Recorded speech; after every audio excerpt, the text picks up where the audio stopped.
I'm Hallie, and we're coming to you live from the United Center in Chicago. It is night 3 of the DNC, and guess what? In just about 60 minutes from now, things are going to kick off, and expect it to be kind of a party here. You're going to have John Legend, you're going to have some Prince tributes, and then, of course, you're going to have some of those key speeches tonight.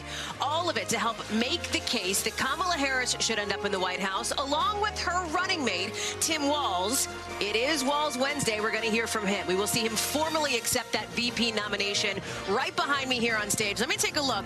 Listen, the delegates are making their way in. There's a lot of empty seats, but they have plenty of time still. About an hour and a half left to get to this arena, the United Center, for what will be Tim Walz's biggest moment yet of his political career, and honestly, the biggest test for him as he sits on that ticket with Kamala Harris. Who speaks ahead of Tim Walz? Well, some people widely seen as the future of the party. Think Josh Shapiro, think Pete Buttigieg, think Wes Moore. We're also going to see some party fixtures like, as you just heard, former House Speaker Nancy Pelosi, former President Bill Clinton later on as well. So, a big question. Are these big names in the party tonight going to pick up on some of those sharp attacks on former President Trump that we heard from the Obamas less than 24 hours ago? Let's get into it, because an aide to former President Clinton tells us he will highlight those stark differences, quote unquote, between Harris and former President Trump. The theme of the night, a fight for our freedom, with reproductive rights, immigration set to be some of the big topics Democrats focus on tonight. All of it as Donald Trump and his running mate, J.D. Vance, push to really suck some oxygen back. They're throwing out some punches in North Carolina as part of this big battleground blitz this week. And notably, by the way, look at this. You see that? That's Donald Trump standing outside for a campaign event for the first time since that assassination attempt against him in Butler, Pennsylvania. I have to tell you, too, in literally the last couple of minutes, we're getting some breaking news in that is going to affect the political landscape here. Robert F. Kennedy Jr. set to suspend his campaign on Friday and back former President Trump, according to two sources familiar with the plans tell NBC News. So a lot of eyes now on what this means for the election. Good thing we've got the best in the business here to get into it with all of us. We've got our reporters, Monica Alba, Vaughn Hilliard will join us shortly. Kristen Welker will be back shortly as well. We're also going to have a member of the Harris campaign here on set in just a couple of minutes. Mon, let me start with you. A lot of moving pieces tonight, but let me start with that breaking news. We're going to get into it with Vaughn in just a second. He's racing to a camera. What does it mean for the Harris campaign if RFK Jr. does suspend and throw his weight, what weight there is, 5 to 10%, looking at the polls, behind Donald Trump? I have to tell you, Hallie, this is something that really is being referred to by the Democratic National Committee, by the DNC that's handling it.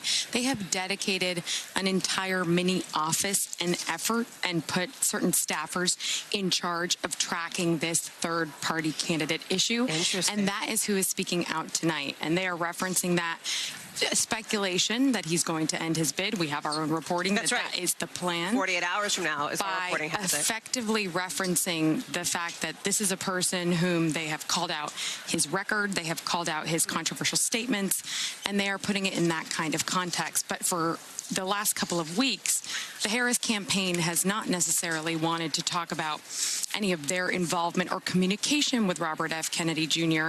There was some reporting by some outlets that he had tried to get in touch with them to seek a meeting. That was never confirmed by the Harris team.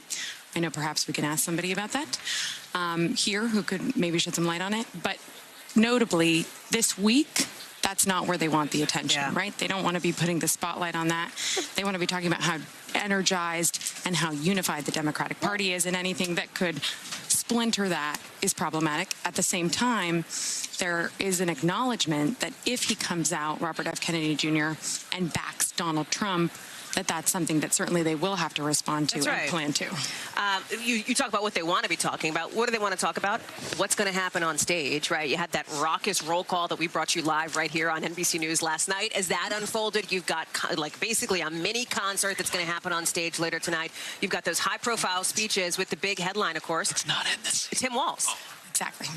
And tonight, we're in the United Center, the Chicago Bulls, the Chicago Blackhawks, sports. Think of tonight as Coach Walz's That's evening, fair. Okay.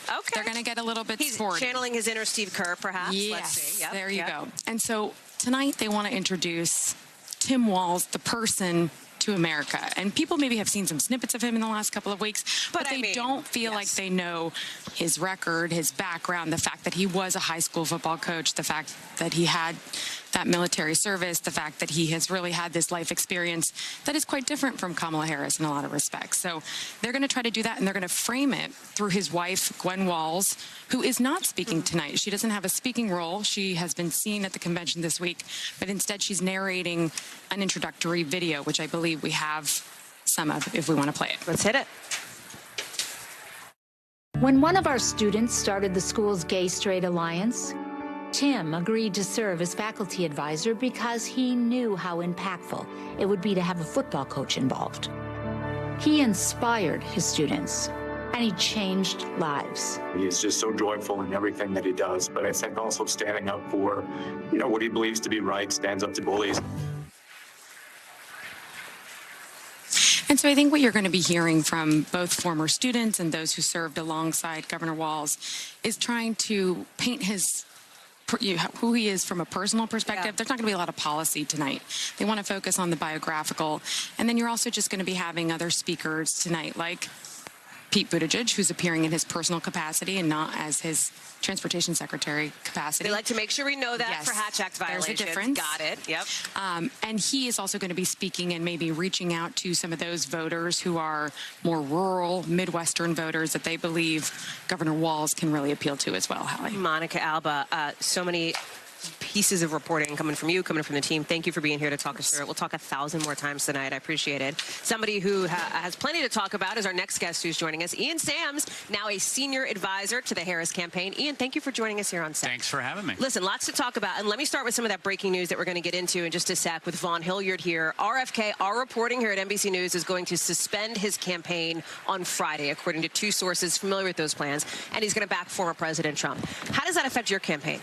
Well, look, I think he's had a hard time catching on as a candidate, but I think that the real message from our campaign is that if you're a voter out there in the country who is looking for something other than Donald Trump, the chaos, the division, the anger, the rage, the incompetence that we saw in his administration, if you're someone who wants to look to the future with a new way forward, more opportunity for you, someone who's actually sticking up for you, not sitting at Mar-a-Lago tweeting and being angry about electric sharks or whatever it is he's talking about, someone who's actually going to fight for you and lower costs, someone who represents the future, not the past, we have a campaign for you. We have a candidate for you, someone who actually wants to earn your vote and your support. So do you see this overall as a net positive for the Harris team?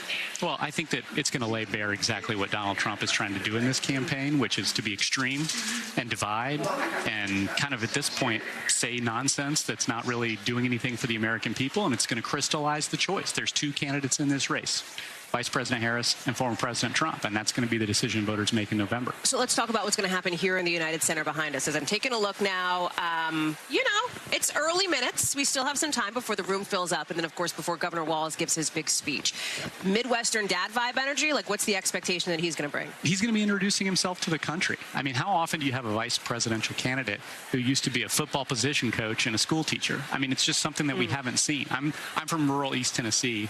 I hear him talk, and it seems like people I grew up with, growing up in rural Nebraska, enlisting in the military when he was 17 years old.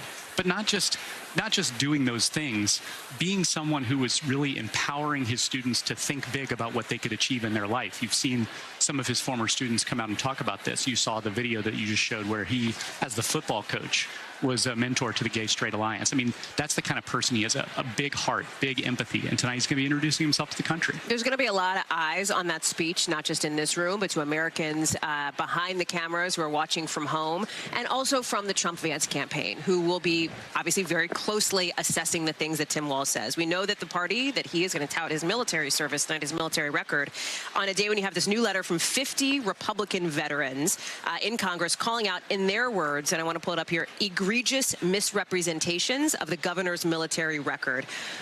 I've talked with folks in the campaign about this over the course of the last couple of weeks, about what the record shows, what the campaign has said about this. Is he going to address some of that tonight? I mean, is he going to speak about that piece of it? Well, you mentioned that letter. One of the most prominent veterans groups in America came out today and pointed out that 29, I think it was, members of the Republican House who signed that letter actually have said things that raise questions about their own history. So I think that when you, and I saw J.D. Vance amplify that letter, they should answer for that, why they're promoting this stuff that also has questions on their side. But as Governor Walz said, if you've served in uniform in this country, he only has one thing to say to you: thank you for your service.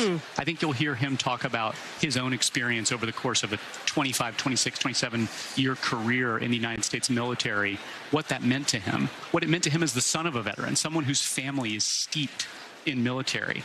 And what it means to give of yourself, the service that you give of yourself to be in the military. And what a contrast that is with President Trump. Is there any sense that Governor Walz maybe does need to be somewhat more careful with this precise language that he uses when he talks about, for example, his military record? Well, I actually think something about Governor Walz that's really appealing to the American people is he talks like a normal person. And so you made that case about the IUI-IVF thing, that people call it IVF, people shorthand it. That's what normal people do. When you think about IUI and IVF, for example, what's going to happen when Project 2025 happens and fertility clinics have to shut down? You're not going to be able to get either of those treatments if you can't get access to a fertility clinic. That's what's at stake in this election.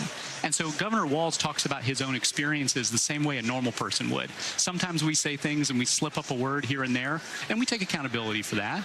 But we talk like normal people because we try to speak to normal people. And what normal people need to know about this ticket is that they have their backs and that they're actually fighting for their best interests, not their own interests, which is all you hear from Donald Trump and his running mate. And we'd be happy to compare running mates any day of the week. Let me ask you strategically about where the campaign sees the course of the next 70-plus days here, because we've talked a lot about how this is a compressed timeline. I've talked to some Democrats who think that is an awesome thing for the Democratic Party, that the momentum, the energy might be able to sustain through November here. What is the ratio between supercharging the Democratic base and trying to bring more voters in? And I ask that because the Trump campaign has a bit of a different view. They are clearly looking to really boost the GOP base that already exists and focus on turnout in some very specific states. How do you see it?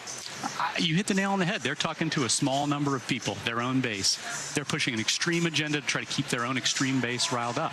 That's what they're doing. We're trying to talk to the country. You're seeing the energy, the excitement. You look around this room at 9:30, 10, 11 o'clock at night, every night. The energy is amazing. You go around the country. We filled up the arena last night with Vice President Harris and Governor Walz that they had the RNC convention in and couldn't fill up themselves. There's a lot of energy right now in the country, not just among Democrats, but people who have been looking for a new way forward for this country, ready to move past the chaos and division of the Trump era and onto something different. And that's what they're going to get from Vice President Harris and Governor Walz, is a new vision of a future that really everyone can take advantage of. Everyone can get ahead, an opportunity to come up the ladder. Super quickly, because our Von Hilliard has made his way to a camera here, but when you look at the idea that Democrats are trying to push here tonight and this week of Democratic unity, Nancy Pelosi speaking after having reportedly been a very key hand in architecting President Biden essentially stepping off the ticket and Kamala Harris stepping in. How do you see her role? We've seen those, godmother pins that some folks are walking around with here. Do you worry that Democrats are papering over tensions in the party, or do you believe that underneath there is real unity? There's real unity. I mean, you heard the president talk about this on Monday night. I was proud to work for President Biden. I worked for him for 3.5 years in the administration. I was really proud of him. He's the most distinguished and accomplished president of our lifetimes. And you heard him say it directly. Kamala's the best person to win this race. She's the right person to be the next president of the United States. She's helped him achieve amazing things for the country: the largest investment in clean energy, a bipartisan infrastructure plan, manufacturing, bringing chips back to America from China. Those are the things that they've been able to get done. And she's the right person to build on that and go even further. And the party is very unified behind Vice President Harris and Governor Walz, including the president, who has said he's going to do whatever it takes to get her elected. Ian Sams, good to see you. Thank you very much for being here on set and joining us. Big night ahead for you. Enjoy the Prince tribute. Thanks for being Absolutely. on. Purple rain. Let me get back to some of that breaking news here that we've been talking about throughout the course of this show. Von Hilliard has made his way to a camera now from Asheboro, North Carolina. Von, I'm so glad you're here because we could talk for probably 45 minutes. Obviously, the political universe is focused in many ways on this building here behind me in Chicago, on what Democrats are doing on the Harris-Walz ticket. But for months now, there has been, I think, a question mark of the spoiler potential from a candidate like Robert F. Kennedy Jr., who has leaned on the Kennedy name, leaned on the Kennedy legacy, and tried to use that to push his campaign forward. Now it's our reporting that he's out as of this weekend, and he's going to back former President Trump. What's the Trump campaign saying about this? What does this mean for the race? Talk us through it. Right, both of the men are going to be in Arizona. The RFK campaign announcing that he is changing up his plans. Initially, it was going to be in Georgia, but that Mr. Kennedy is now going to be holding an event somewhere in the greater Phoenix area. Of course, on Friday afternoon, Donald Trump is holding what is going to be a mega rally in the West Valley of Glendale, Arizona. And let's be very clear here. Nicole Shanahan, who for several months now has been running as the vice presidential running mate to Robert F. Kennedy, yesterday on a podcast openly suggested that they believed that they were taking more votes away from Donald Trump's campaign when they were looking at some of their internal numbers. And I go back to a conversation that I had with RFK earlier this year, and I explicitly asked him, who did you vote for in 2020? Of course, the Kennedys a longtime Democratic family, and he told me that he voted in 2020 for Joe Biden. But over the course of the last year, since launching this independent bid for president, really it was the right, the political right, that was welcoming him more into their fold. He was going on programs like Joe Rogan and right-wing podcasts and, going around to some of his events and talking with voters. It was folks that maybe were not so into another Donald Trump presidency who were increasingly telling me that they were looking at their intention towards Robert F. Kennedy. Now, his campaign has gone through some stumbles. He had been at one point, 15%, some in national polls. But over the course of what was a rather rough summer for his candidacy, we saw his polling numbers drop. And now, along with our Dasha Burns, we're reporting that we anticipate that he intends to drop out of this presidential race on Friday and back Donald Trump. It is not clear at this time whether or not he will campaign on the road in Arizona with Donald Trump here. But of course, when we're talking about a 2016 election and 2020 election that came down to thousands of votes, Hallie, a 5% in some of these battleground states are significant margins. And so for the Trump campaign, this would be a big pickup opportunity if, in fact, Mr. Kennedy does, in fact, endorse him. I don't want to sound crass, Vaughn, but I think it's probably worth asking the question only because this idea has been floated over the past couple of days. Is Robert F. Kennedy Jr. getting something out of this if this ends up going down on Friday, as I think folks believe it's going to go down? Is he going to get like a cabinet post? Because Donald Trump's been talking about this a little bit, right? Right, and Nicole Shanahan herself suggested that he would be interested in serving as Health and Human Services Secretary. Of course, he is a big vaccine skeptic or anti-vaxxer, and I want to let you listen because our own colleague, Alec Hernandez, had a one-on-one interview with J.D. Vance, the Republican vice presidential candidate, today amid this discussion and asked whether there would be an exchange of a cabinet post for a Kennedy endorsement 2.5 months out. Take a listen. Clearly, Donald Trump is not going to say, I'll give you a cabinet position if you give me an endorsement. But he's been working for RFK's endorsement because RFK represents, I think, an old guard of the Democratic Party that was patriotic, that was actually very supportive of American workers, and that unfortunately isn't very welcome in today's Kamala Harris-led Democratic Party. So I've been working to get RFK and the people who support RFK to support the President Trump's campaign. This could very well, Hallie, be a potentially significant move here by Mr. Kennedy at the end of this week in Arizona. Von Hilliard, while I have you, let me just ask you to talk about why you're in Asheboro in the first place, because former President Trump has been there for his first outdoor campaign event since the assassination attempt against him in Butler. We know that the Secret Service, according to sources on the campaign, stepped up security. Did you feel that? Did you notice that? What'd you see?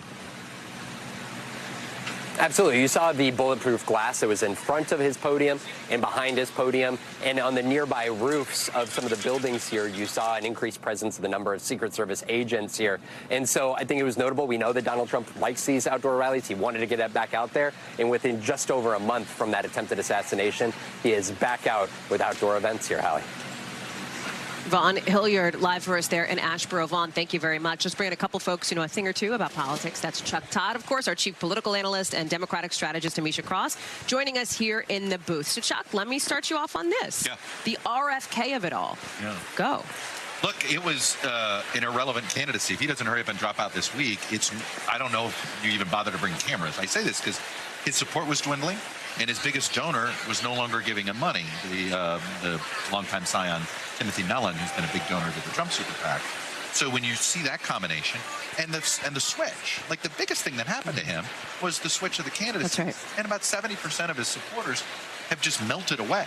Now, most of them appear to have gone the wayward Democrats, and you've seen this with all the third-party candidates. West's numbers have gone down. Jill Stein's numbers have gone down. They were the disillusioned Democrats, and that is what I think one of the reasons why all the polls are tied, or even in a few places Harris is ahead.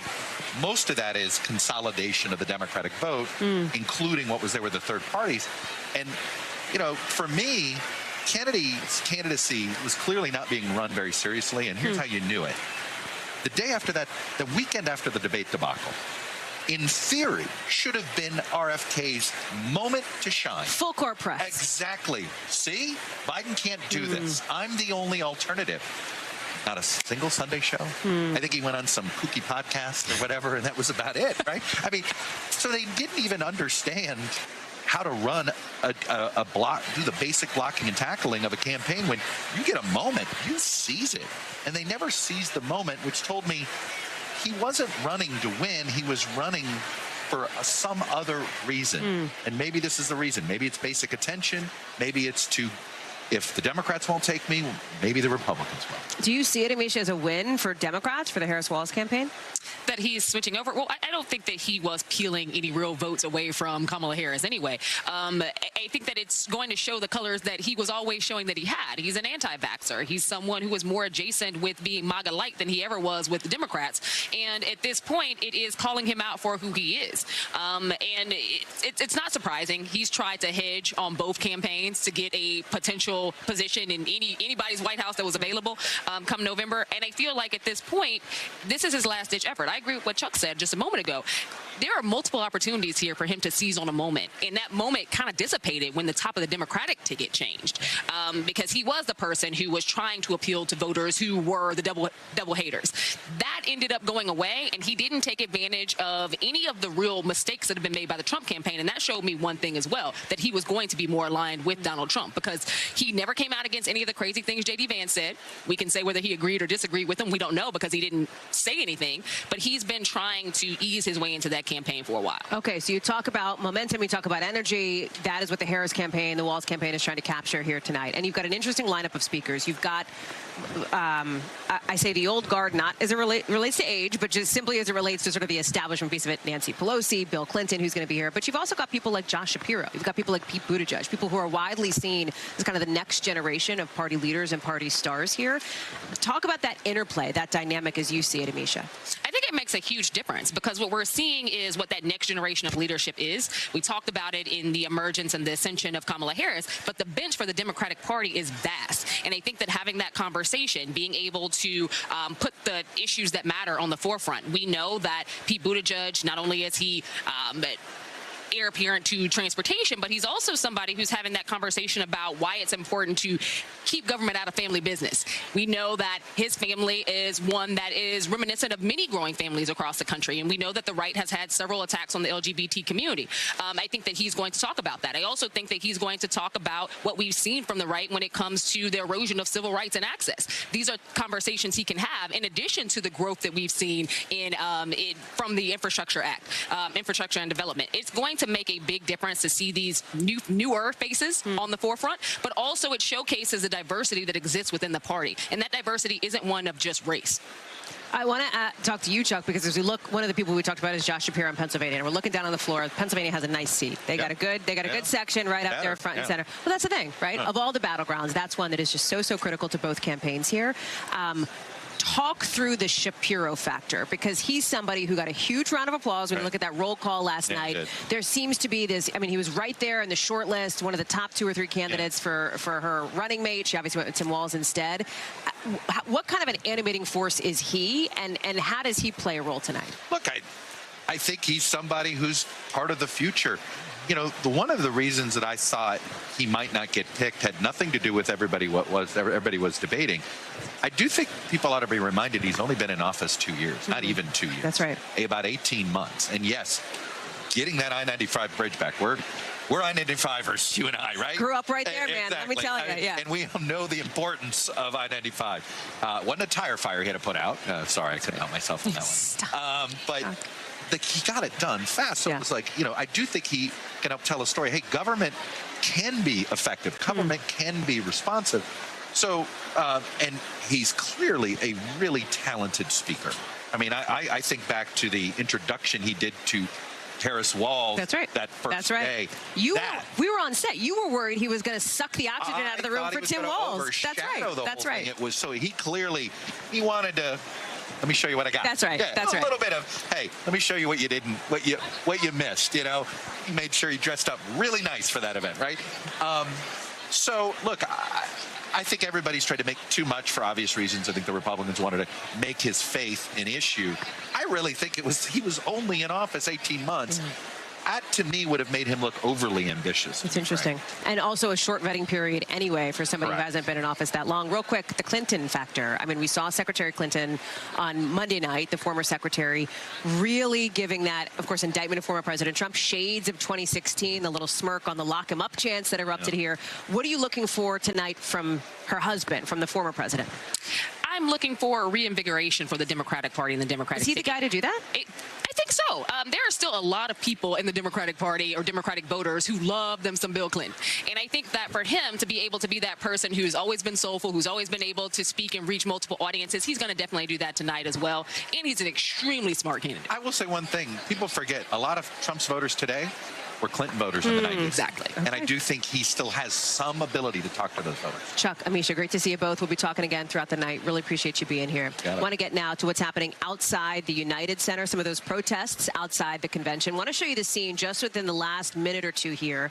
Pro-Palestinian protesters, these demonstrators who are marching. That's after a demonstration last night outside the Israeli consulate, which saw a clash, essentially, between demonstrators and police. Dozens of people were detained. NBC's Maggie Vespa has been out there. You've been watching her here on our show in the thick of it. She is back out there today. Give us a sense of what it's like, Maggie, and what the expectations are tonight, as we are just about 1 hour away from things getting officially started on the stage behind me. Yeah, for sure, Hallie. So I'll tell you, today is far more, I guess you could say, family-friendly than where we were last night. We're at Union Park. This is where the protest on Monday started, when thousands marched toward the DNC. If we could lift up, actually, Jed, and show the crowd size. I put it at a couple thousand here today. This is the Chicago Coalition for Justice in Palestine. They're planning once again to march to the United Center within a couple of blocks of it. And they know, obviously everyone does, Vice President Harris is set to speak tomorrow. We asked an organizer what people here want to hear from her. Here's what he said. What we need to hear from her is arms embargo. You must stop the genocide now. If she wants to do something that might be able to win people's votes back, that might be able to say to the Palestinians, hey, listen, maybe she could be different than Biden and all the other presidents in the past, is if she says something like that. And we've heard that throughout the week from protesters, Hallie. That's nothing new. They really believe that if they don't hear messages like that from the VP and from Democrats, they will lose a lot of votes come November. What about overnight, what we saw from the expectation of the rally, the demonstration, I should say, that you and I talked about 24 hours ago? Dozens of people, right, detained. What happened? Yeah, I mean, to call it a demonstration, I think, I mean, we just have to show the video, frankly. It was by far the most chaotic event, the most chaotic display that we've seen here in Chicago. You say dozens detained. They just put it at 56, according to Chicago police. The vast majority of them cited for things like disturbing the peace and evading arrest. Close to 9 of them were cited with misdemeanors. But this is really interesting. The chief of police also said half of those detained, close to it, were from out of town. We saw throughout the night Chicago police, multiple confrontations, protesters seeming to clash with them on purpose. And then here's what the superintendent says was basically their strategy to get it under control. Take a listen to this. We declared a mass arrest after our officers were physically confronted and attacked. We were not the initiators of violence. Out of that, we had between 55 and 60 arrests. Now, the group behind that is called Behind Enemy Lines, and they had posted online ahead of time that they wanted to clash with police. They're a leftist group with militant leanings, and they posted on Instagram actually last night after everything kind of calmed down. They said, quote, jail support needed. Dozens of people, in their words, brutally arrested tonight outside the Israeli consulate, which is where this all started, and then blaming the mayor of Chicago's, quote, thugs. So, Hallie, yeah, it definitely escalated last night. It was violent. It was chaotic. We had a lot of clashes between those demonstrators and police, which kind of was as expected. As you can see, stark contrast to today. Yeah. Maggie Vespa live for us outside in Chicago here. Thank you very much. Coming up, we are just now 1 hour away exactly from the kickoff to night 3. And we'll bring in a former Democratic governor from a state that's been blue, looking a little more purple, for a preview of what he thinks we can expect when somebody very close to him speaks later on. And that's, of course, former President Bill Clinton. We'll be right back live from the DNC. Our special coverage from Chicago continues right here on NBC News Now.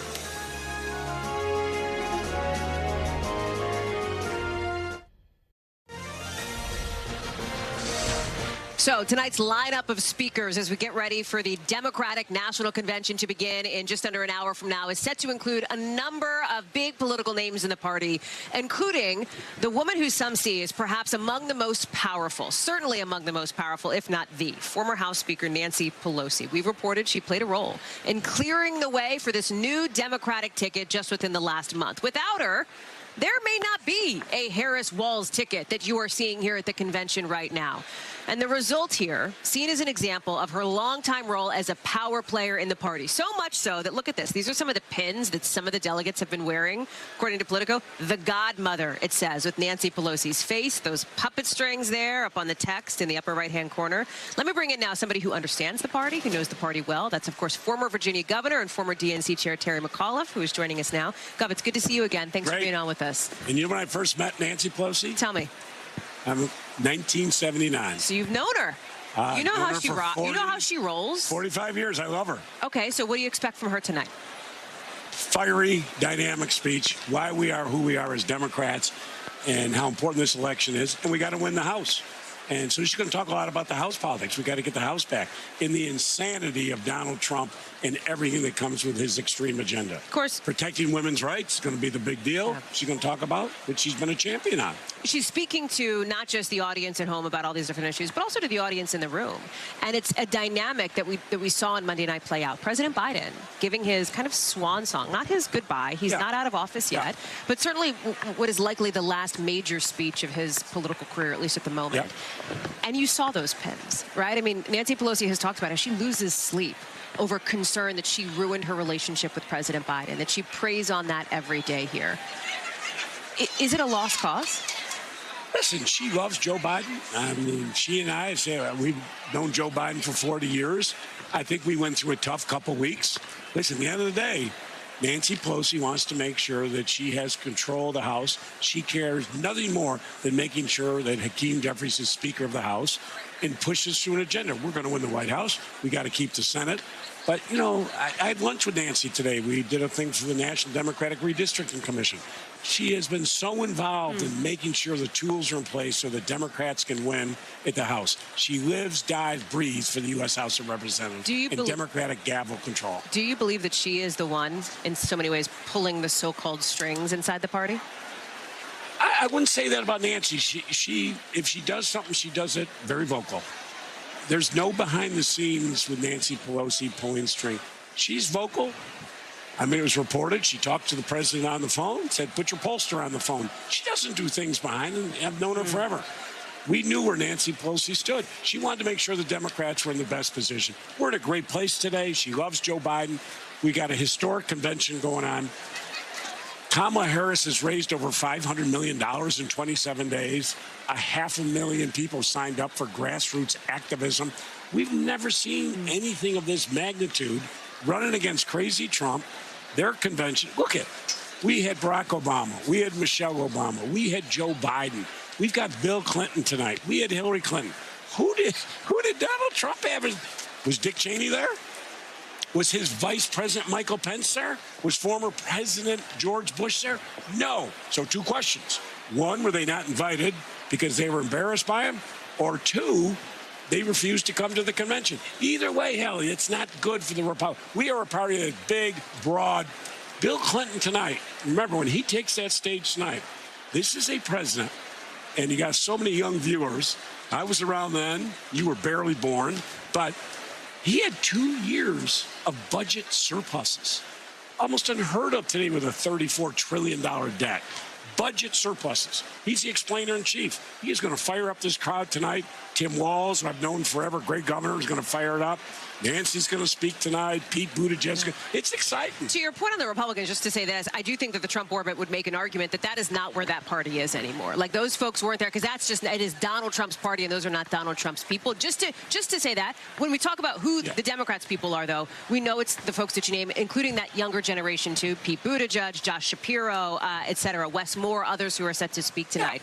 When you talk about sort of the impact of this moment with the Harris-Walz ticket in place in a state like Virginia, which, you know, I'm just across the river from you, up there in Washington. And when you look at some of the new polling, it shows that former President Trump is slightly behind Vice President Harris in Virginia, but it's inside the margin of error. I mean, it's a real, looks like going to be a tough fight here. What is Kamala Harris and what did Tim Walz need to do in order to get that state blue? First of all, that's Roanoke College. I don't think they've ever had a poll that's been correct. When I ran for governor, I think they had me down 500 points when I won the election. If you look at that, their survey was that 51% of the voters were outside Northern Virginia, outside Richmond, and outside Hampton Roads. It's a joke. So you think it's a bigger margin? You think she's leading by more than what polls show there? Yeah, I do. Okay. I think she probably wins. Joe Biden won by 10 percentage points. I chaired his campaign last time. Donald Trump did not have one campaign staffer, did not run ad, had no offices. We've got 25 offices today. We've got over 100 staff. We've got 10,000 volunteers in Virginia have signed up since Kamala Harris became. So we're going to win. I don't take anything for granted. You know, my old state director, Jake Rubenstein's running the state, and I want him to get more money. So I'll say it's competitive. Okay, fine. But here's the main reason, Hallie. Listen to me. We have so many federal workers in Virginia. Hampton Roads, all the military, in Northern Virginia, all the government workers. Donald Trump is for government shutdowns. And you know what? Federal workers are not for government shutdowns. People say, oh, we shut it down, they'll get their paycheck. That doesn't help you paying your rent, putting groceries on the table if you get paid 3 months later. They hate Donald Trump. Before I let you go, obviously you talked about the Clintons and your longtime relationship with them. Bill Clinton tonight, explainer-in-chief. I know you talked to them a lot recently. Give us some insight. I mean, what's he going to say? How hard is he going to take it to Donald Trump? What's going to be the sort of big themes from him tonight? And what's his mood? How's he feeling coming into this big night? He is not somebody who's been extremely present on the political stage in recent years. First of all, he is so proud. I mean, let's be honest. His wife hit that ball out of the park, and that ball is still flying. Okay. Hillary Clinton did a great job on Monday night. And he's feeling good about that. Oh, my good. You know, I mean, it's like the greatest thing since, you know, sliced cheese. He loves that.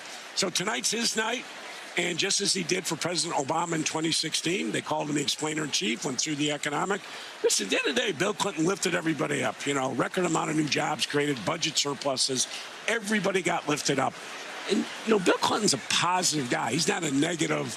He's about lifting people up. And he's going to tell you why it's important that Kamala Harris and Tim Walz be in office. And it will be good for you. It will be good for Americans to lift people up. I mean, it's going to be a historic night tonight. Governor, I'm fired up. I mean, you've been all week, Governor McCall. Yeah, thank you. I may not sleep tonight after this. I mean, all right. Well, thank you very much for being with us. Good luck. Maybe have a Red Bull. I'm not sure that you need it. Really appreciate you being with us. Have a Red Bull and jump off this thing here. When we come back, we're going to have a lot more coverage from here at the Democratic National Convention. We're going to sneak in a real quick break, but we're getting closer and closer to things getting started here. Stay with us.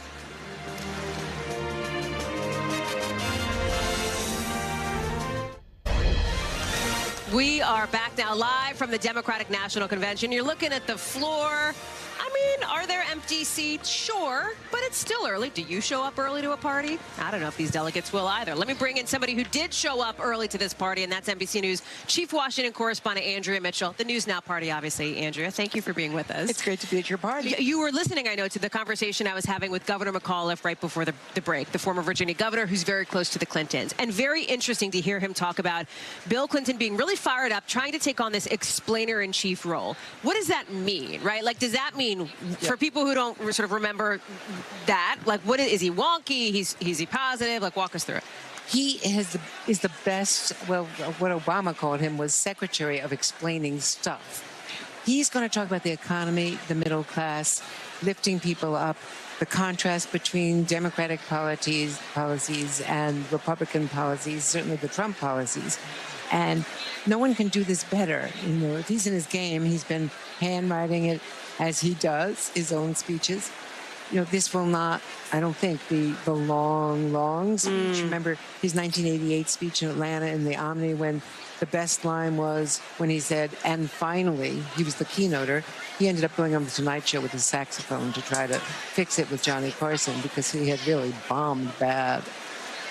But he's been 12 consecutive Democratic conventions. Yeah. And he's kind of the senior citizen of the Democratic Party. But he is a great bridge between the Biden wing of the party and Kamala Harris. But there's, in some ways, parts of the party that are not where Bill Clinton was when he was in office, right? I mean, this is this isn't Bill Clinton's party anymore, right? So how do you see that dynamic playing out in the hall here? Well, the progressives are not his job. You know, that's not going to be, because he was part of that centrist Democratic coalition. And you know, he was the head of that group. And that's what brought him to the top in 1992. He had a lot of bumps along the road. It was a very tough primaries, you know, a lot of personal stuff went down.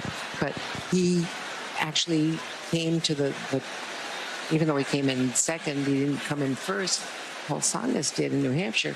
He said, you know, he was the Kamga kid and coming back from behind and defined himself as the winner and then put out putting people first, a booklet, a pamphlet, which was very dense, but they distributed it everywhere, and he had policy. So he was the guy who brought policy to the table.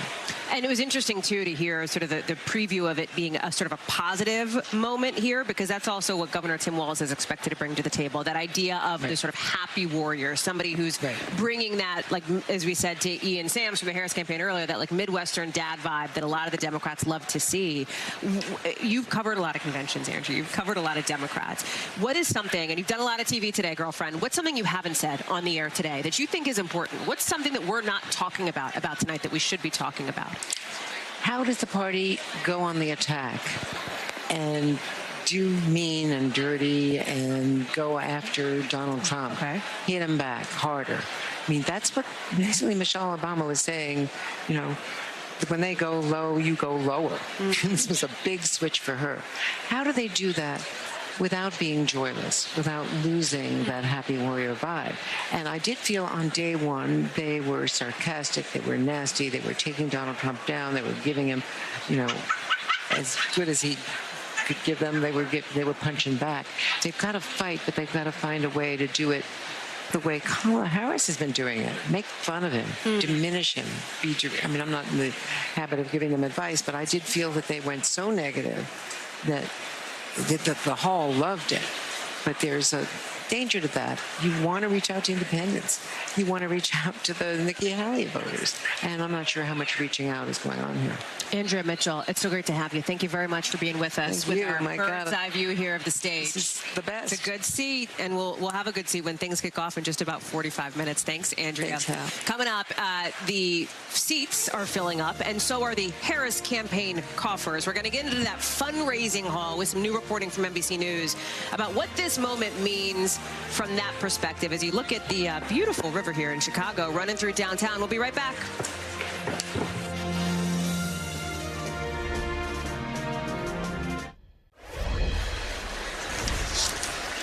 So we are back live from Chicago, and we are learning more today about some of the numbers behind the fundraising here. That Kamala Harris's main campaign fundraising group raised 4 times as much money in July as former President Trump's campaign, $204 million to the former president's $48 million, according to FEC filings. Let's get into it all with Molly Ball, senior political correspondent for the Wall Street Journal, and Shira Stein, Washington correspondent for the San Francisco Chronicle, both here in Chicago. Have you had pizza yet, deep dish? Oh, of course. Okay, you consider that pizza? I'm sorry, I've just insulted insulted the entire city of Chicago, but I am a New York pizza person. Okay, fine. Fair. Noted. Let's talk money, right? Because, Molly, we're also learning that if you look at not just the campaign, but sort of affiliated groups and allies, they're on track to raise something like closing on $500 million since she took the top of the ticket. That is a ton of money. Like, it just is in sort of the campaign politics world here. This is according to what sources are telling NBC News on the fundraising haul. How important is that to the remaining 75-plus days of this race? Well, I would say in general, I think money in politics doesn't matter as much as everybody thinks, except that you have to have it, right? You can't let your opponent have the airwaves to themselves. But yeah, it's a lot of money.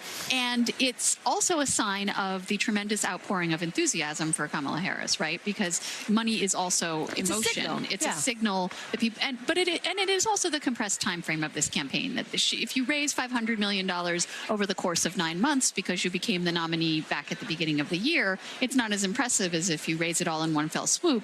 And remember, the Biden campaign has already spent hundreds of millions of dollars on the airwaves. That's basically money that's been lit on fire because it didn't move his numbers at all, and now they've got to start over. Anymore, so okay, right, right. Molly talks about sort of the momentum and the energy, and money can be a signal of that, Shira. Absolutely. But you write in a recent piece for the San Francisco Chronicle that, like, and I'm paraphrasing, vibes are not a strategy, right? That there has to be a little bit more meat on the bone. And one question you've asked is, like, how sort of California is she going to be? Explain that. And that's absolutely going to be something I'm watching for her speech, particularly tomorrow. I mean, the vice president is getting hit by some Republicans. They sort of tried this and then moved away from the strategy of, like, hitting her as a San Francisco liberal. But I think that is a narrative that could resonate if they stick with it. And so I'm curious to see, does she lean into, all of the great policies, according to her and her campaign, that she did in California? Or does she lean into the person who worked at McDonald's, middle-class upbringing, that side of things? I mean, last night or maybe it was Monday night, they played a video and they talked about her childhood and being from the East Bay. And I noticed that they said East Bay and not Oakland, where she was born, or Berkeley, where she grew up. And those three things have very different titles. Explain that for people who don't know California. Yeah, so Oakland is where the Black Panthers started. It has a great history of Black activism. A lot of people hear Berkeley and they think University of California, Berkeley. They think rich white people. And so they connote two very different things when you talk about Oakland or Berkeley. And when you talk about the East Bay, I think people don't really know what to make of that. So it's a little bit less precise. And so to me, that was an inclination that she'll talk about her time as AG in California, but she won't talk about California this, California that. And so I'm really curious to see how they address that tomorrow night. And there's some speakers tonight who I'm looking forward to hearing who are from the Bay. There's one that they haven't announced yet who has known her for many decades. And I'm really curious to see how they're all handling talking about the East Bay and trying not to paint her as a California or San Francisco liberal. Interesting. You're dangling a little bit of a tease there. Would you like to pull that thread, or you said all you can say? I have to wait for. You've said all you can say. I've said all I can say, but I'm working on a profile following this person around. Got it. Well, one thing that I do think is interesting to this point, and I was doing some reporting on this over the weekend, is that a lot of people may not realize that Kamala and Doug moved to LA.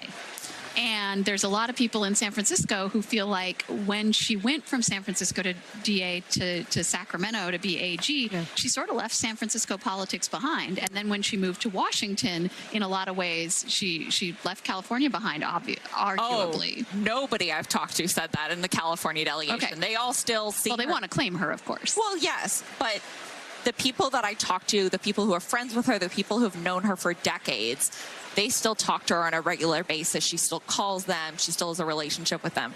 Yes, she may have moved to LA when she married Doug, but at heart, she is a Bay Area girl. That's the place where she goes back and she considers home. And, she may have a home in LA, but like the Bay Area is still home. It's where her political home is. It's where all of her allies are largely.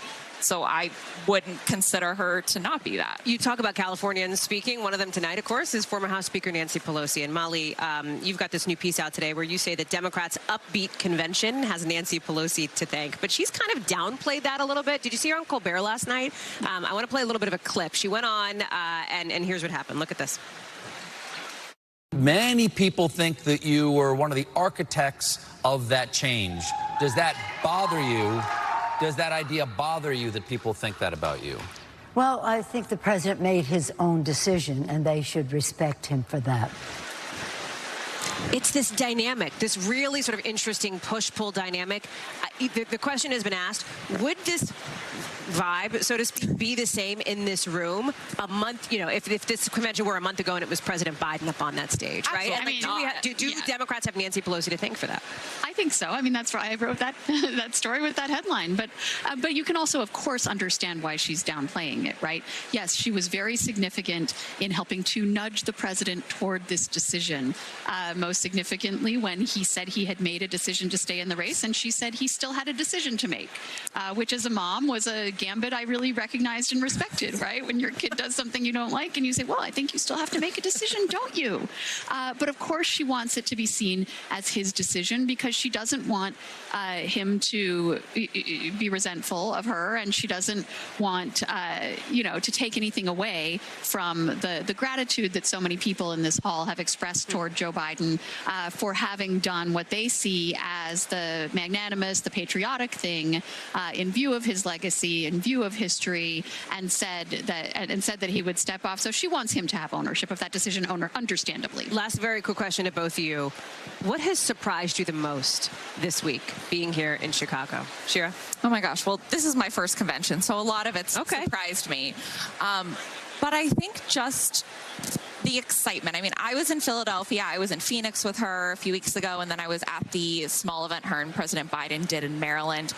And just the enthusiasm, the energy in the room, the overwhelming excitement by everybody, that to me has just stood out this whole campaign for the last almost month. This whole campaign, the 3.5 weeks of it that it's existed. But it felt like a lot longer to me. I get it. You probably slept in those 3.5 weeks. How about you?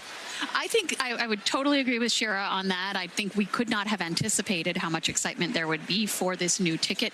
But Pelosi specifically, right? She is not always a figure who's been beloved even by the Democratic Party, but she's really getting a victory lap and a swan song as she comes to near the end of her career. It's so interesting to see all the advocates who are saying oh, we love Pelosi, she's our hero now, who a few months ago were saying we're not a fan of her, she should retire. It's really fascinating to see that switch. Shira Stein, Molly Ball, great to have you both. Thank you for an awesome conversation. Appreciate it. We'll see you out there for the rest of the week, I know.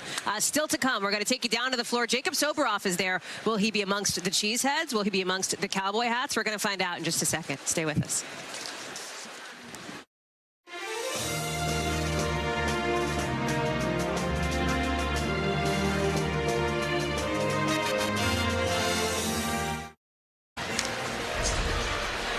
Welcome back to the United Center here in Chicago as we are just 30 minutes away from night 3 kicking off of the Democratic National Convention. Our Jacob Soboroff is at his new home, the place where he lives now, where he receives his mail. And that, of course, is, oh, my God, getting a cell. You're so famous. Look at you. That's our most famous Californian. From Maine. Just say hi to Hallie Jackson. Hi, Hallie Jackson. Say hi. Do TV. Hey, friend. Is it Ben? Oh, my God. Are you down there? I don't see you. Okay. Hi, Ben. Hi, Jacob. Hi, Hallie. There she is, here. Oh, yeah. Everybody's waving to Hallie. And here's New Mexico cheering for us as well, down on the floor behind me. She told me to go do TV. All right, I gotta go. Take it away, friend. I'll see you later. Okay, thanks. Hallie, come with me into the California delegation because I wanted to come and visit with some legends in California politics. Guys, can I sit with you for 1 second? Excuse me. Forgive me. We have got some true legends of California politics and American politics here. Dolores Huerta, the co-founder of the United Farm Workers, Hilda Solis, the former Secretary of Labor in the Obama administration, and my county supervisor in Los Angeles, as a matter of fact. Can I get your reaction, first of all, to last night, what we heard last night from former President Obama and Michelle Obama, Dolores? Oh, that was so inspiring. I mean, it just showed us that the hope that we have for the future. We know that they represent a lot of the reforms of the past, especially getting health care for everybody under the Obama health care bill. But then, what they were telling us about is not to give up, that they were definitely the inspiration for the work that we have to do. Well, it gives me the chills, actually, to hear you talk about not giving up because of all the work that you have done over the years and how many people you've been able to help through your work in the labor movement and otherwise. How do you gauge where we are now as a country, given everything that you have seen and done over your decades of work on behalf of the working people? Well, I know that we're in a difficult moment, coming out of the pandemic, because I don't think that we've totally recovered from that. And at the same time, we know that we have these future needs like global warming, which are the huge challenges for the survival of the planet. But the one thing that we know is that we have so many progressive leaders that are going to, you might say, pave the way, show us the path that we have to take. So I always love talking to you. And Secretary Solis, I just want to ask you, you served in the Obama administration. You know them well. What was it like for you to see them up there again last night? Oh, my God, eclectic. I felt like I went to the moon and back 20 times. To hear his voice, to hear both of them with such surety and confidence and speaking to us with hope and telling us, don't get angry, go vote. And to me, everything resonates for us with what our mission has to be, the 78 days or whatever it's going to take to get through this. We can do it. And hope is alive. And let me just say, si se puede, yes, we can. This is the person who coined that term. There's no doubt about that. Si se puede, when President Obama said, yes, we can, there was somebody who said it long before he did. The woman sitting right next to me, Hallie Jackson. This is a special moment for this guy from California to sit next to these leaders. I mean, if you think about it, great leaders. Kamala Harris, Dolores Huerta, Hilda Solis sometimes, our acting Labor Secretary, Julie Su. And, I mean, we have a wonderful governor, and there's so many good legislators. It's a moment for California. This is a moment for California. It's a moment for the nation. I'm going to throw it, Hallie, I know I got to throw it back to you. But come down to visit us in California if you get a chance. Yeah, I'll see you down there in just about 90 minutes or so. Jacob Soboroff, you're right. Big moment for California and for, of course, our California correspondent, Sobo. Thank you. Good to see you. Thank you for bringing us that conversation. We are now less than 30 minutes away from the start of the night at the DNC in Chicago. It is night 3. Let me take a quick look behind me. The floor is filling up. If you saw a lot of energy, a lot of motion behind Jacob, that is because folks are getting here and they are getting ready to make this night all about not just Kamala Harris, but her running mate, Minnesota Governor Tim Walz. We're going to see him formally accept that VP nomination tonight in what's going to be the biggest moment of his political career yet, and the biggest test for him as he sits on that ticket with VP Harris. Before we get to Walz, however, tonight you're also going to hear from some other folks widely seen as the future, the next generation of the party. Democratic stars like Josh Shapiro, Pete Buttigieg, Wes Moore. You're also going to see some party fixtures, former Speaker Nancy Pelosi, former President Bill Clinton. And think about the theme for tonight. The Democrats are framing it as a fight for our freedom. Watch for reproductive rights, watch for immigration to come up tonight. On the other side of the aisle, you've got former President Trump and his running mate, J.D. Vance, looking to suck some oxygen back into their orbit, throwing punches in North Carolina as part of a big battleground blitz to counter-program the convention. And in just literally the last hour, we've got some pretty interesting breaking news on the political landscape here. This guy you're looking at here, Robert F. Kennedy Jr., set to suspend his campaign and endorse Donald Trump on Friday, according to 2 sources familiar with that planning. A lot of eyes on what that may mean for the Trump team, for the Harris team. Good thing we've got our team with us as well. Chuck Todd is next to me here in the studio. We've got Vaughn Hilliard, we've got Kelly O'Donnell, and Steve Kornacki posted up at the big board. Kelly, let me start with you. I'm turning around to find you. You have, as we've been talking about all week, the best seat in the House, I think, right at that podium here. Walk us through expectations tonight for Governor Walz's speech. I know you've been doing a ton of reporting. There she is, Vanna White, Kelly. You do her justice in that moment. Walk us through expectations for what this speech from Governor Walz will look like. It's not going to like wonk out on policy. It's going to be about who he is. Very much about personality, life experience, relatability would be something that the Harris-Walz campaign would like to see. And telling the story of Tim Walz for a country that for many people, they just got to know his name and have a little bit of an idea of who he is. Certainly Minnesota has known him more closely. His students have known him and the teachers that he worked with. And so part of what we'll see tonight is telling that story, a relatable dad, someone who put service in his life as a school teacher, as a coach, ultimately spending 24 years in the National Guard, serving in Congress, and then as the state's governor. So how do you tell that story in a way that can be fun? Because joy has been a part of what this convention is trying to uphold. So you'll see some of his dad jokes and some of his sense of humor. And he will also need to make the case for Kamala Harris. Running mates always have the job of trying to be, at times, the attack dog, at times to make the case, say the things that the top of the ticket can't can't or shouldn't say, and to make the case for Kamala Harris. We were able to get a little advanced look at one of the videos being used tonight to introduce Tim Walz. It's voiced over, narrated by his wife, Gwen Walz. She will not be speaking live. Instead, this is part of the story that they're going to unfold to get people to know Tim Walz. Here's a little bit of that. With Tim as governor, Minnesota is one of the best places to raise a family and one of the best states for business. Tim's a lifelong hunter and gun owner.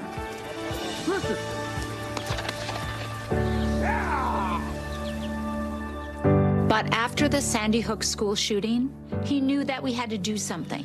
So he's fought for background checks and red flag laws.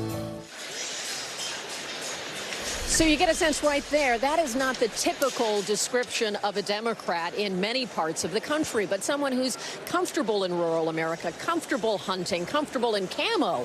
That's part of what they'll try to say with Tim Walz today. Also, this is someone who's been in public life for a while, but has not been at this level of scrutiny ever before. And that's often true of those who ascend to the national ticket, and especially if they weren't in a primary battle where the country gets to know them. So introduction, connection, those are the key things tonight. The other key thing, of course, Kelly, perhaps more tertiary, is going to be the performances on stage behind you there, including John Legend doing a Prince tribute. Do you have your dancing shoes on? I just want to check. So one of the things that's so interesting about that is that it's hard to be in the hall when they're rehearsing and not feel the sort of energy of what's coming, and the surprises are given away a little bit when you get to see John Legend and others that have been on the stage. And of course, when you think of Tim Walz in Minnesota, you think of, at least I do, of my era, you think of Prince. And so John Legend has all the skills of vocals and keyboards to carry that off, and expect that to be a big part of the night. And so clearly Democrats are trying to make their convention entertaining, something that people would want to watch, a little bit of a concert, a little bit of fun, and they hope that the messages for the election will get through while they're doing that. Hallie? Kelly O'Donnell wearing two hats as our senior White House correspondent and senior pop culture critic as well. Kelly, we're looking forward to watching you later on tonight. Thanks, friend. Let me go to Vaughn Hilliard in North Carolina, because, Vaughn, let me get to the breaking news that has developed over the course of the late afternoon here, really just in the last hour or so, as we've even been on the air for our special coverage. And that is Robert F. Kennedy Jr. set to drop out of the race, according to multiple sources, and back former President Trump. What does this mean? What are we hearing from the Trump campaign? Talk us through it.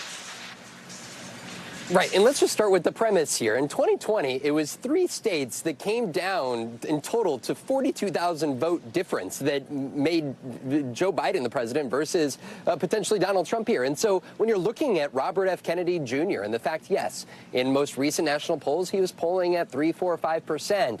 But his intention, that we are now told by 2 sources at NBC News, to drop out of this presidential race and end his third-party bid this Friday and then endorse Donald Trump, is significant, again, because where do those voters go? Now, let's be very clear. When you look up the makeup of who was really keen on the Robert F. Kennedy presidential bid, it was a mix of Republican and Democrats. When you look at some of the numbers, or the way that Republicans viewed him versus Democrats, there was variation in positivity. And, you know, in talking with voters over the course of the last year since he launched his independent bid, Hallie, he kind of has a grab bag of policy issues. Some issues that definitely are more liberally aligned. And then others, though, where he really over the last year became kind of a favorite of right-wing media, appearing on podcasts from Joe Rogan to Charlie Kirk and others, where this was started to become a concern, especially for Democrats, because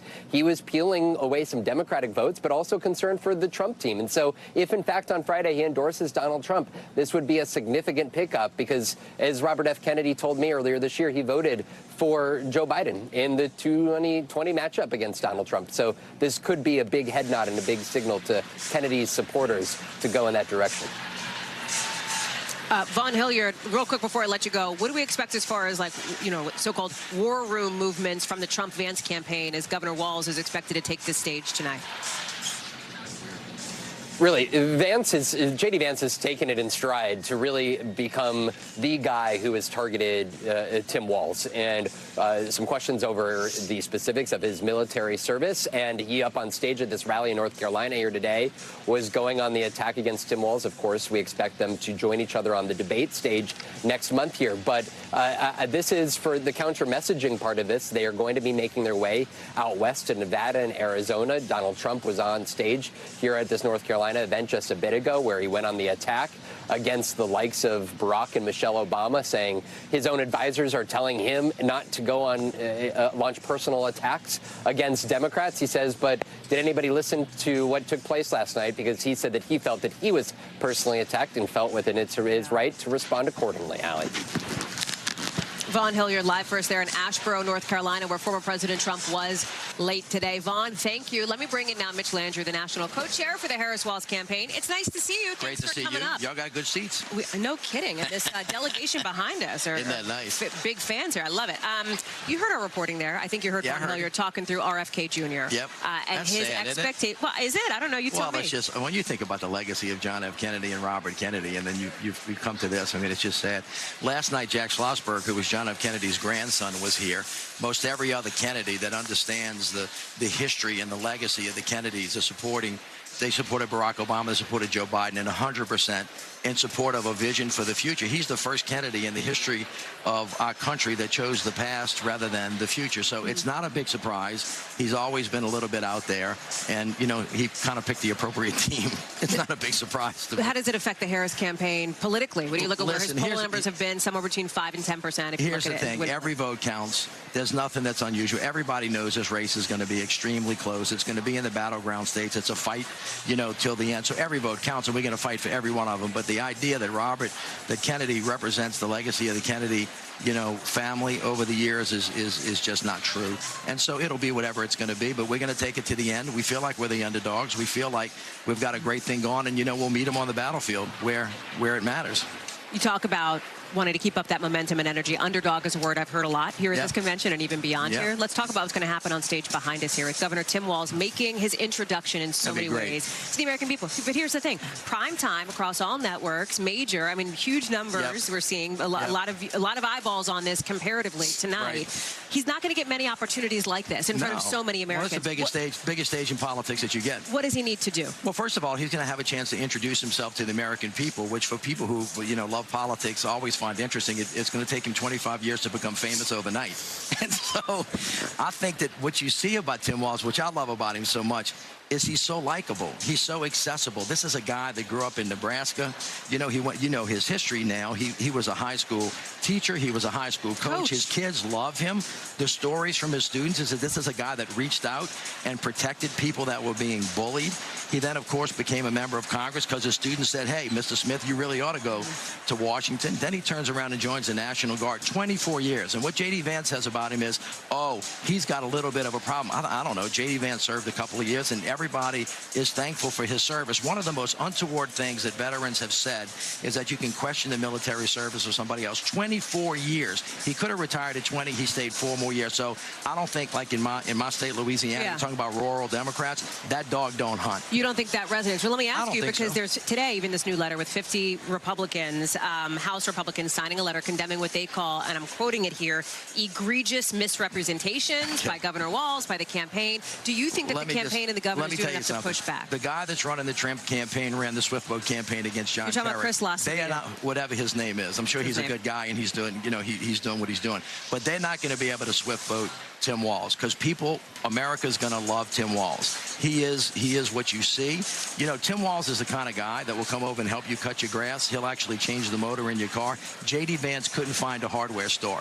And in fact, the fact that Donald Trump is criticizing somebody's military service when he was a draft dodger and have called veterans losers is an amazing thing. And I think the veterans in this country really understand if they want to have that fight, you know what, bring it on. And so Tim Walz is going to do a great job talking straight to the American people about the things that are important, reaching out to other people, protecting their freedoms, asking people to mind their own business about who you marry and what we do with our bodies and what books that we read. That freedom actually means that all of us are included. And the thing about last night and tonight and how much fun we're having, fun is not just a distraction to kind of get by. Fun is actually life can be joyful again. When people come together and we do wonderful things and we celebrate our history, when we celebrate our culture, when we celebrate our music, America is a great country. It's not this dystopian thing that Donald Trump continues to convince everybody. I don't know what America he lives in. I don't know when the last time he's been to the ball game, or he's been to a church fair, or he's actually been, to see the Cubs play, for example. America is like a great country, and the fact that he doesn't understand it and he keeps dumping on it indicates to you, aside from all the character issues that we haven't even talked about, that he's not fit or ready to be president. You talk about the theme for tonight being this idea of a fight for freedom. We know that immigration is going to be one of those 100%. issues that's going to come up. Yeah. You look at where the numbers are Yeah. on this, and we see that former President Trump not only leads Vice President Harris on this issue, on trust in this issue, Sure. but that it's incredibly important to Americans. Voters are saying it's right up there with the Let me economy tell and you something. inflation. It is a very important issue, and the reason that we do not have an immigration bill right now is because of Donald Trump. You know that the Senate, the most conservative member of the Senate, came forward with a bill, a bipartisan group. They were ready to vote for it, and Donald Trump called them and said, do not do it, because you know what? I'm more interested in my welfare than the welfare of the country. So if they want to have that fight, we can have that fight too. Everybody's been really excited. Obviously, the Democrats coming here for this Pumped up party. about it. It's But fun. how do you translate vibes into votes come November? First of all, you have to understand that this election is going to be very close. Barack Obama said last night, don't boo, go vote. If we don't get the right people to the polls in the right place at the right time in the right communities, then you don't win the Electoral College. That's why we believe that we're the underdogs, but everybody's got to go out and vote. But let me just say this. This is a very clear choice between two very different futures for America. One that includes us, one that lifts people up, one that looks to the future and all the excitement here, or one that's very dark, that takes America back to a place where everybody was not equal. And I think that America is going to choose the future. I think they're going to choose hope. I think they're going to choose optimism. And Tim Walz is going to reflect that view tonight. Mitch Landry, thank you for coming up. Great to be here. Thanks for hanging out with us. It's great to be here. Appreciate your time. Thank you. Let me bring in now the team who's with us here on the NBC News side, of course. Steve Kornacki standing by at the big board. Chuck Todd, Kristen Welker here with me on set. You're welcome. Chuck and Kristen, let me start with you and your reaction to what we heard from Mitch Landry, who's been talking about, as you just heard, Governor Walz, the speech tonight, the message that he wants to deliver. Look, this is, if they can do this, right? Politics is simple sometimes. Past versus future, new versus old. Sometimes we overcomplicate things. I think if you want to know why Donald Trump won in 2016, he was new, Hillary was old. Change versus That's right. not change, right? And so all of a sudden, right, this was Joe Biden's problem the whole time. The country wanted change, and he was saying, vote change, vote for me again, right? It was a very complicated message. So in this sense, this is, Tim Walz's job tonight is to continue to do what Barack Obama, I think, did quite well, which is separate Harris from Biden in this way, reminding folks, and if you think about it, Obama and Biden were a merging of the two wings of the party, not necessarily ideological wings, but Obama was the new 21st century version of the Democratic Party, and Biden was the 20th century Democratic Party. Hillary Clinton was part of that old guard. But when Biden named Kamala Harris was sort of a part of, she didn't have any of the scar tissue of the 90s culture wars, right? But Joe Biden did. And I think that's what I thought Obama did really well. It's like, hey, Obama won in large part in 08 is because he was the turn the page candidate. Hey, we're going to put all that in the rear view mirror, the Bushes and the Clintons, right? And it was implicit, turn the page. It worked against Hillary in the primary, and it worked against McCain in the general. And that's what I think they want to be able to convey. It is harder to do when you're the sitting vice president. And this is the point that the Trump campaign has been making. Then how do you untangle her when it's the Biden-Harris agenda for the last 3 best thing 4 going years? for her is the fact that the Biden White House never really did utilize her. I mean, the fact of the matter is, we as reporters know this. She wasn't playing a big, because for whatever reason, that Biden West Wing kept her away. They gave her a few things, but they kind of kept her at a distance. So in an odd way, I think it's easier to sell the notion that, hey, her fingerprints aren't on everything. Of course, she did have immigration, at least from the triangle of her portfolio. There's no doubt there is. But I'm sorry, for any of us that report this White House, you know this. She was not an insider. For whatever reason, their relationship, I think personally was close, but it wasn't professionally, to the point of it was antagonistic with some of the West Wing staff. ironically, including people that are still involved in the campaign. Well, this is the thing, right? It is sort of strange. And that's like the I'm not going to name names politics here. nerd thing. Right. Yeah, exactly. But there are people, very prominent people, still helping to run this campaign who were doing everything they could to marginalize Kamala Harris 6 months ago. And now they're doing everything they can to get her into the White House. Yeah. Right. I think one of the interesting things, to the point that you're discussing, is one of the things that Mitch Landrieu talked about, which is immigration. Obviously, Trump leads right now. And you can see her really trying to flip the script. Now, President Biden started to do this. Basically Tom Suozzi's saying... been interesting on this, right, too. I mean, yeah. And look, it's Trump who torpedoed the bipartisan immigration bill. Kamala Harris has said if she's elected, she will get that passed. How does that work if it couldn't pass in this past Congress? But the thing that I'll be looking for, and I don't think we're going to see it this week, by the way, will she start to fill in more of the details of what her immigration policy might look like? Won't be this week, you say, right? I don't think it's going to be this week. I'm told there's not going to be any major policy proposal that she's going to unveil. But she did unveil some economic proposals last week. Do we start to see, in the days after this convention, her fill in some of those blanks? Because the question is, can they take some of the sting out of the lead that Trump has right now on that issue? Because he leads on the economy. He leads on immigration. It's arguably her biggest vulnerability. Guys, major breaking news in the debate in the hall here. The delegates are being asked to take their seats. Okay, we're 10 minutes away now from the start of this thing. I had to break in and let folks know that because we're getting closer and closer. Let me bring in somebody to this conversation, Steve Kornacki, to give us a sense. We're with the two best numbers geeks at the network, plus a third back in New York there. And you, Steve, give us a sense of sort of where the state of play is on some of these big issues, and critically, in some of these big battlegrounds, especially when you have somebody like Governor Josh Shapiro of Pennsylvania coming on board in what, is being described in some quarters as the ultimate battleground state. It's the crown jewel everybody wants. Yeah, absolutely. Well, let's break this thing out. The road to 270 map, we're going to be using it a lot between now and Election Day.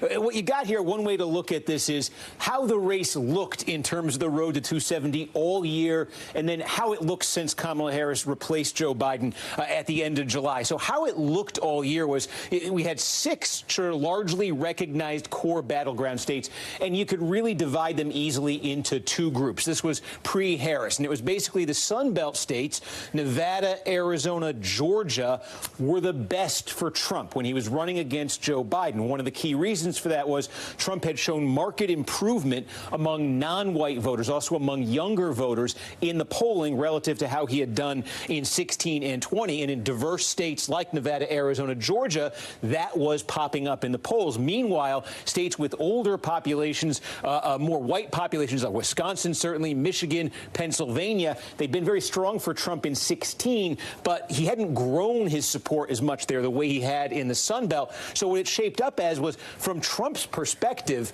these were, let me select his name and show you, from Trump's perspective, these were his 3 ripest targets. And if he had gotten those, he would have been right there on the cusp of 270, 268, needing just one of the 3, let's call them Big Ten states. And the Biden strategy, this is Harris's name now, but when Biden was in the race, it was this. It was basically hang on for dear life in Wisconsin, Michigan, and Pennsylvania, and it gets you to exactly 270, and you win the election by that kind of a margin. If Trump could just break into one of those states with the Sun Belt, he wins the presidency. That's what it was. Now, since Harris got in, she's shown improvement in the polls overall.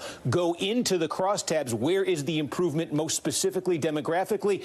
Double-digit gains she has posted relative to Biden with Hispanic voters, with young voters, also to some degree with independent voters. But what does that mean for this road to 270 map? Well, again, think of where Trump made his gains. Hispanic voters, non-white voters, places like Arizona and Nevada. Harris's polling has improved markedly in those states relative to Biden. Also, something we've seen is a state that Democrats have talked about making a battleground. There's been a lot of skepticism. North Carolina. Remember, Trump won this by 75,000 votes in 2020. There's actually been a couple of polls recently that now have Harris ahead. Like a point we're talking about here, but actually have her ahead in North Carolina. There's Georgia as well. Interestingly, of all the battleground states right now, Trump is doing his best in Georgia. But what you see here is, because of those gains Harris has made, because of where they come from demographically, it's opening up potential paths for her in what had been Trump's strongest area of the battleground. And so if you start to play this out, there's a million different ways you can do this.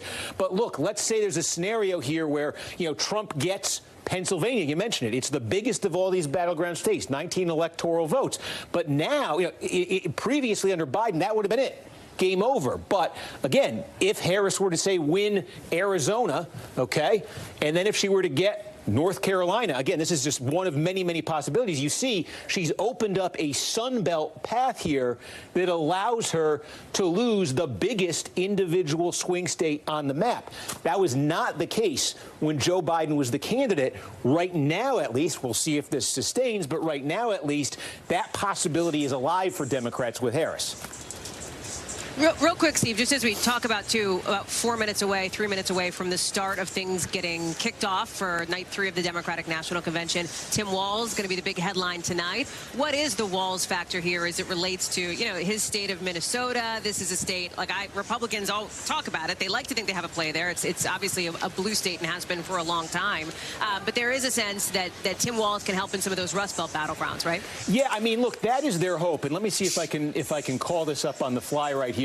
I'm doing a very rude thing and tossing this to you without having told you I was going to ask. No, I love it because I love getting into the Minnesota county map. But here you go. You could see here. I bet you do. In 2020, Biden won this by 7. It was actually close in 2016. Trump actually got 2.5 points from victory here. I think the thing to keep in mind here, and I'm just seeing if I can get it up. Unfortunately, I can't. I'm going to tell you very quickly then. Here's the thing for Democrats. They see that they think Walz has a cultural appeal and a cultural connection in places, in the areas of a state like Minnesota or Wisconsin for that matter, or Michigan for that matter, that Trump has made the biggest gains. Rural areas with large non-college white populations. You see, I think you were showing that video stressing that he's a hunter, that sort of thing. They think that's going to not win them back those areas, but maybe get them a critical extra chunk of votes in those places. The problem for Walz is, we'll see if it's different now. He's being marketed, by different people nationally. But when he was in Minnesota in 2022, his performance in that state, just in terms of where his votes came from, it's the exact same distribution as it was for Joe Biden. Heavy Twin Cities metro area, very, loses by huge margins in the rural areas. It's not like he was showing strength in the rural areas that Biden wasn't. It's not like he was, weaker in the metro areas than Biden was. It's a very typical Trump-era Democratic performance that relies on college-educated suburbanites. Hey, Steve, real quick, only because I put this in my calendar probably 10 years ago. Is it your birthday tomorrow? Do I have that right? Well, I don't like to admit it anymore, but maybe 10 years ago I would have. Happy birthday, friend. Appreciate you. Thank you for working on your birthday week. A big one for you, I know. You got it. Thanks, pal. Appreciate it. Kristen Welker, I know you got to roll here in the next couple of seconds. Give us your quick thoughts on the night ahead, as we are now 1 minute away, we think, from night 3 getting gavelled. And we're going to take folks to the floor in just a second. But, Welks, I had to get you back. I know. I appreciate it. I just think what Steve was saying as it relates to Tim Walz is so interesting, because the hope of the Harris campaign is that he will have this broad appeal throughout the blue wall states. And I think that pitch really starts tonight. And again, we're talking about how much policy, how much biography are we going to hear tonight? I think it's going to be a lot of biography. He's going to talk about the fact that he's a former teacher, a coach, a veteran, a family man.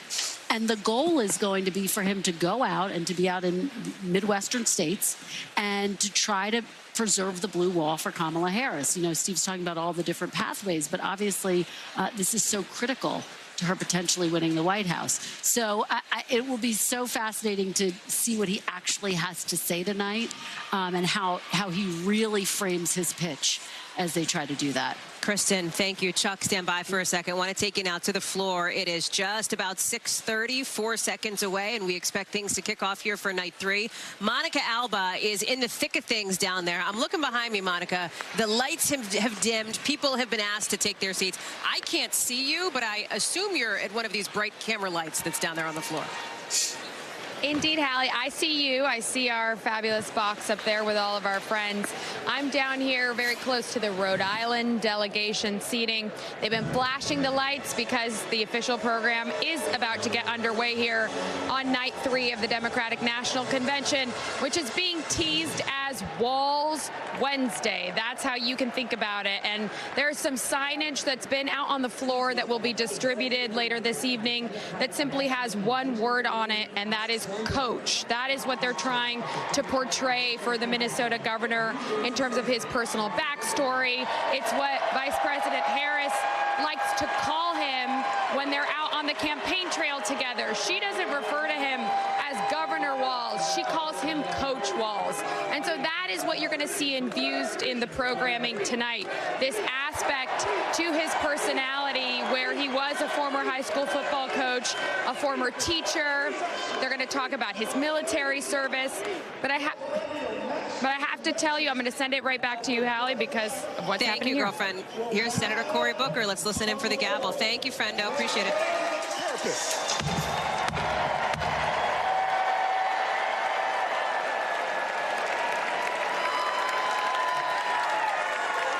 Please welcome Priest Sri Rakesh Bhatt and Bishop Leah Daughtry.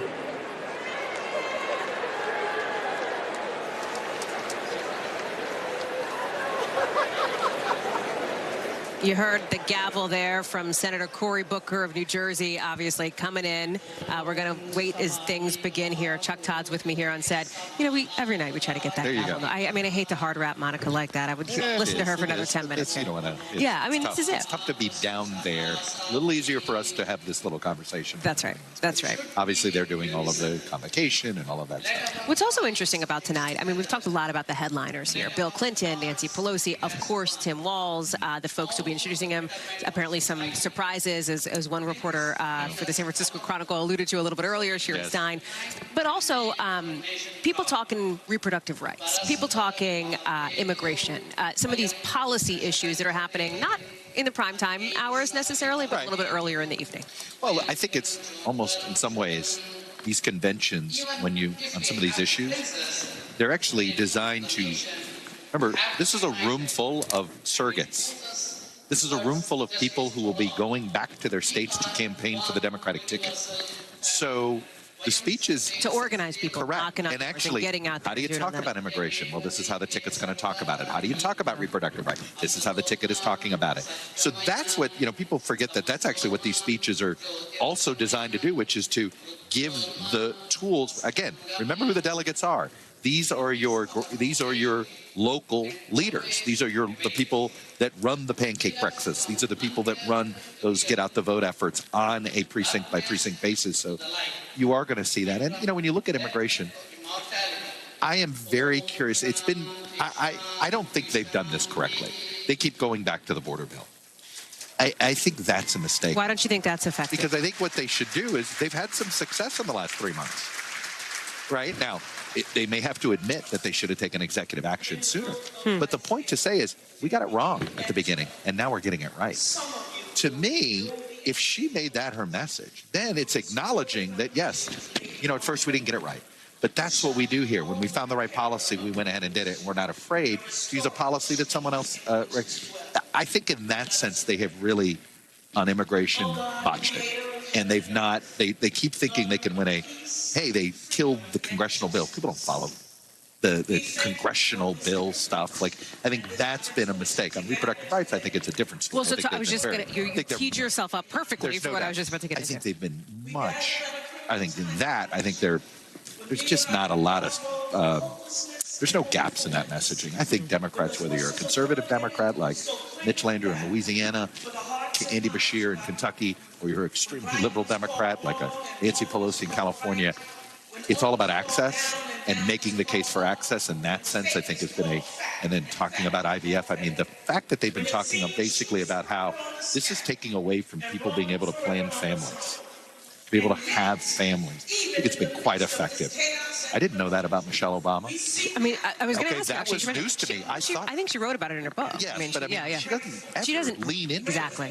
And she leaned into it last night. So I think this has been quite powerful. Yeah. And when you talk about who does Tim Walz speak to, what he's really speaking to is the suburban dad. You want to know who the swing vote in this, what has been the swing voter? I mean, I tease all the time. I'm rarely a swing voter, but it's older white males in their 40s and 50s.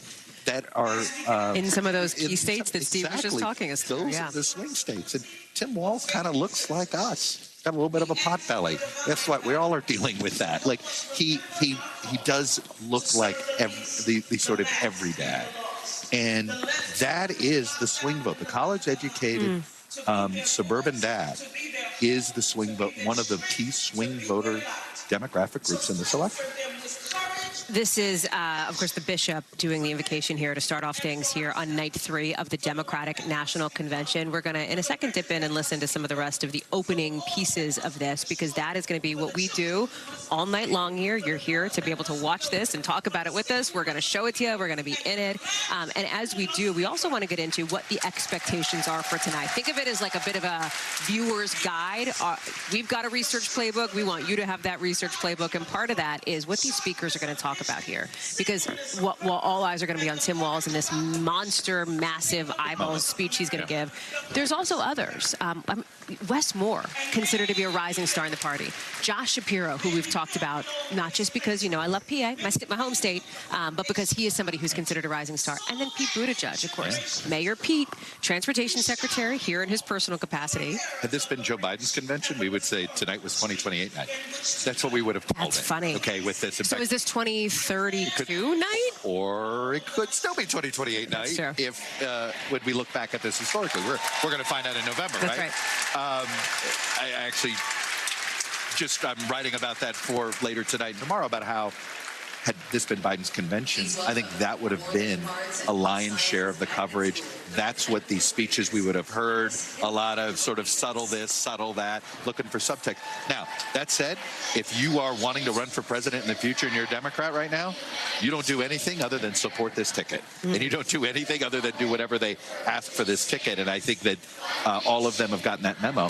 But I'll tell you somebody else's speech I'm intrigued by is Bill Clinton. Bill Clinton now is the elder statesman of the party. That's right. And yes, he's technically younger than Biden, but Bill Clinton was president in the last century, right? Bill Clinton is sort of the... You feel old when you say something like that? It does. I feel old when I was at this same building for his renomination, Hallie. And by the way, that was back in when Dick Morris was making tabloid headlines about his picadillos. Yeah. We hate having to talk over the national anthem. I was just going to say, yeah. Let's give it a beat. We're going to listen in here to the national anthem, sung, in fact, by Jess Davis, the 2019 Minnesota Teacher of the Year. She's doing it a cappella. Let's just listen. Whose broad stripes and bright stars through the perilous fight, o'er the were so gallantly streaming, and the rockets red and glare, the bombs bursting in air, gave proof through the night that our flag was still there. Whoa, say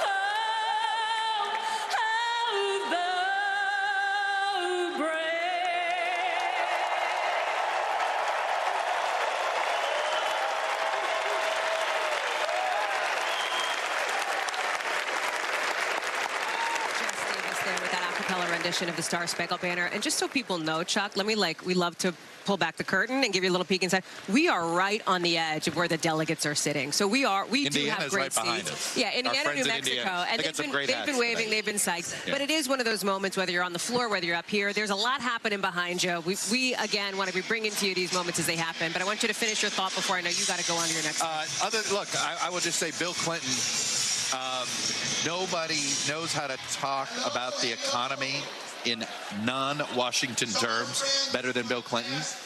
It is still a key. How do you talk about this recovering economy that this country hates, I'm fascinated to see what Bill Clinton's solution is to talk about that. He always is better at it than any other Democrat I've seen. Chuck Todd, glad to have you with us. We'll talk more tonight. There are more O's fans in here. You can tell the Orioles are pretty good this year. During the national anthem, I heard the O's. I was like, whoa. Dude, that's like true baseball really fan knowledge right there. I'm always listening. Chuck Todd, thank you very much. Appreciate it. Another fan of baseball, the Nats, I will say, not the O's, is Monica Alba, who's down there on the floor. And Mon, forgive me for the hard rap earlier. We wanted to bring folks the gavel, the introduction, etc. But you were giving us, I think, a great sort of check on what the scene is like where you are. Tell me what delegation you're in and what you've been seeing and hearing so far. I'm here with the fine folks of Rhode Island, Hallie, and I have to tell you, everybody here that I was checking in with a little bit ago was still talking about the musical roll call from last night and how they felt they loved being a part of it. I'm told tonight there are some surprise musical guests that I think will likely delight these delegates as well, and they were all kind of speculating about the rumors about who they may see tonight or tomorrow night as well. So that is really the backdrop to all of this. But what you were just talking about there with Chuck, Hallie, I think is what many people are going to be talking about when they leave tonight, which is that former President Clinton was talked about always as the explainer-in-chief. He was tasked to do that for former President Obama back in 2012. And as Chuck was talking about, too, Bill Clinton was renominated in this city here 28 years ago. And so likely he will nod to that history as well when he speaks. Hallie.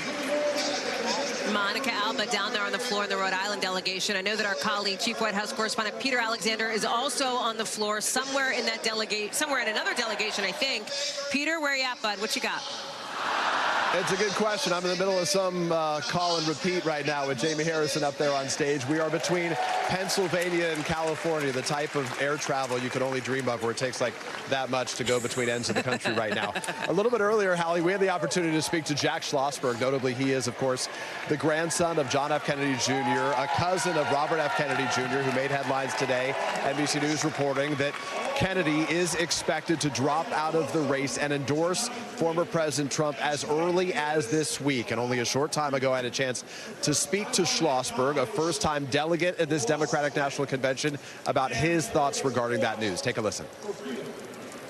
NBC News is reporting that your cousin, Robert F. Kennedy Jr., is preparing to drop out of the race and to endorse Donald Trump perhaps as soon as this week. Your reaction to that? Well, I'm not going to react on that until anything happens. So then, do you think, I guess if you're not going to react to that until anything happens, just broadly speaking, do you think he has any interest in serving as President of the United States? My cousin, yeah. You'd have to ask him that. I can't really speak to his mental status. And then just broadly speaking, Donald Trump has floated the idea of having your cousin, RFK Jr., as a possible member of his administration if he were to drop out. Do you think he would serve America well in a Trump administration? I can't predict the future, but what I will say is I wouldn't be surprised if he was working for President Trump at some point. Why? Or in the past. Well, I think it's clear that their interests align. So that was a bit striking to me, that last answer there, where he said, among other things, he wouldn't be surprised if Robert F. Kennedy Jr., again, his cousin, was currently or had in the past worked for Mr. Trump, he said, because their interests, as you heard in his words, align right now. This was a striking interview, some of his first public comments, I think, about this, notably because we have heard from him and other members of his family publicly speaking about their dissatisfaction, really their anger about Kennedy being in this race, believing that he was effectively trying to serve as a spoiler and saying that he not only didn't have the character, but didn't have the ability, the chops, in effect, to serve as President of the United States. Hallie? You know, people, I think, of the, generation that'll get out there, get online, get on TikTok, et cetera, might know Jack Schlossberg because he is somebody who has a pretty big following online. And you talk to him about young voters, too, right, Peter? Yeah. Yeah, that's exactly right. We asked him about young voters. He himself is a young voter, just 31 years young right now. He has a massive following on social media, sometimes for some of his quirky posts, among other things, recently posting video of himself moonwalking effectively barefoot in socks in a Walmart. I asked him about that. He said it was the cleanest floors of any Walmart he's ever been to. But that type of content is what has resonated. It's why his message has really sort of effectively communicated itself to a lot of young voters. And here's what his view was of how they view the stakes and the sort of energy in the election season right now. What do you say to young voters who may have been disillusioned by a Biden-Trump race and now are reconsidering getting engaged in this elections process? I think the amount of enthusiasm among young voters, at least in my experience, off the charts. People are really excited to elect Kamala Harris. There are differences between the parties that young people can identify themselves, whether it's reproductive rights, economic opportunity, or civil rights. I think young people are going to be the difference in this election and put Kamala Harris in the White House. It is me. Okay, Hallie, just to give you a better sense where you are, more California over here, a little bit of Illinois over here as well, as we give you a little sweep around the country right now. What else was striking? Sir, please come through. Enjoy yourself. Thanks for having us. One of the other things he said to me that was striking was the fact that he said, I asked him if he thought of himself as an heir to John F. Kennedy's legacy. He said that's not the way he would describe it. He said his fundamental priority right now is making sure that young people and Americans vote for Kamala Harris, get her elected. He said he's had a chance to meet her briefly. He knows a lot about her record and thinks she would be a fantastic president. He says he can't sing or dance, but he said he does know how to use a phone and produce content, and he's going to do everything he can with that to help get her into the White House.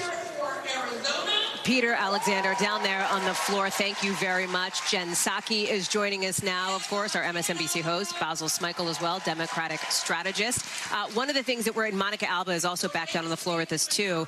They just played a video. I just want folks to know we're going to dip in and listen here in just a second when the head of Planned Parenthood speaks, because part of the focus tonight, and it has been all week long, and Basil, I'll start with you since you're with us here, has been on this issue of abortion access. Democrats, to state the obvious here, see it as hugely mobilizing potentially. It is an issue where Kamala Harris leads Donald Trump by a margin of like 45 to 33% when you look at some of the most recent polling here. Democrats are looking at 2022 when they felt like they had wind at their back after the overturning of Roe versus Wade. Talk through how critical you see this issue being for the group behind us here. I mean, it really is the campaign crux right there. We didn't see it so much in 2020. There was some conversation about it, but this is a world apart from 2020 right now. Reproductive rights has been on the ballot in multiple states, and when it has been, we've seen incredible mobilization by women, voters broadly, but particularly women. Even in blue states like New York, it is about to be a ballot initiative. Now, one would think, why is that if the governor of the state of New York, a Democrat, also in New York is a blue state, why the need to enshrine it by a ballot initiative? Well, the concern is that if Congress, if the House and the Senate becomes Republican, that Republicans nationally could try to have a national ban. So state by state, as Donald Trump said, let's bring it to the states. Well, great. Every state, in the way that they can, is trying to find a way to make sure this is a rock solid right. And as a result of that, the mobilization has increased across the country. Good strategy for Democrats to make sure that there's urgency around this issue. There's also a difference in messenger here versus a month ago, Jen, when President Biden barely uttered the word abortion. He talked about reproductive freedoms, but Vice President Harris was the one who was largely tasked with leading on this issue. She was somebody who, even before she took the top of the ticket, during her time as Vice President in the White House, talked about it quite a bit. Jen, I'm going to ask you for your quick thoughts, and we'll listen in to Alexis McGill-Johnson. You're right, Hallie. I also think, to your point, she was traveling around the country. She was going to college campuses. She went to an abortion clinic, actually with Governor Tim Walz, remember, who's now her running mate. And she speaks about this so passionately and directly that women really connect with that. And that's why I think you're seeing movement among those groups right now. Jen Psaki, sorry to make that so quick, but stand by. We're going to listen in to Alexis McGill-Johnson. Bans abortion after 6 weeks. So she drove to South Carolina, but arrived the day that their 6-week ban went into effect. She went back home and then went to Florida, but she arrived just days when she was too late under their ban. She had to fly all the way to California to get an abortion. Now remember, each time she had to get the money up, she had to miss work, she had to find childcare. Now imagine if this was an emergency situation. In Texas, doctors who have feared going to jail have sent patients to wait in hospital parking lots rather than provide the emergency care they need. And in Idaho, they have airlifted patients to other states. We cannot call ourselves a free nation when women are not free.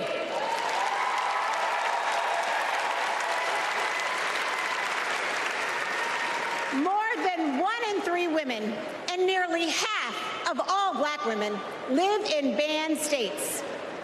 Donald Trump wants women to be less free and pregnancy to be more dangerous.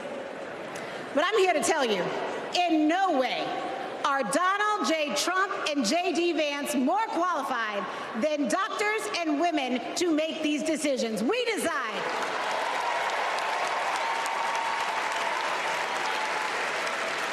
We trust women. We trust doctors. And we trust Kamala Harris.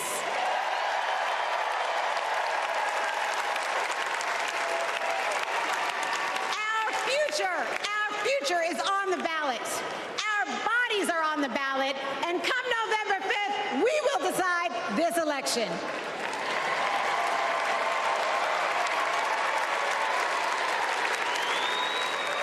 Donald Trump said he wants to punish women. And